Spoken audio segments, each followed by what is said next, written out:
So hello guys, আজকে হচ্ছে আগস্টের 3 তারিখ।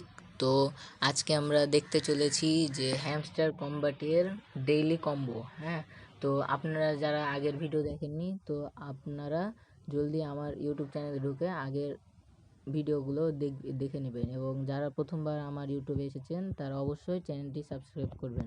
তো আমরা দেখতে চলেছি আজকের কম্বো। প্রথমে হচ্ছে এই নতুন প্রজেক্টের ইয়োর প্রজেক্ট অলওয়েজ, এইটা নতুন আজকের প্রজেক্ট। এবং হ্যামস্টার বলেনি যে আপনাকে অবশ্যই যে আপনাকে কম্বো মারাই লিখবে, আপনার কম্বো মারবেন না তাও কোনো সমস্যা না, অফিসিয়াল পেজে বলেছে। নেক্সট হচ্ছে এইটা ইউটিউব চ্যানেল। এবং লাস্ট অ্যান্ড ফাইনাল হচ্ছে প্রিটিমে হচ্ছে আপনার 2 ফ্যাক্টরের, এবং দাঁড়ান, এই তো 2 ফ্যাক্টর কি এটা অ্যাউথেনিটি কি না কি এটা আছে, ওইটা আপনারা যদি কম দামের হয় তাহলে আপনারা মারতে পারেন, না মারলেও সমস্যা নেই। তো আপনারা প্লিজ চ্যানেলটি সাবস্ক্রাইব করবেন।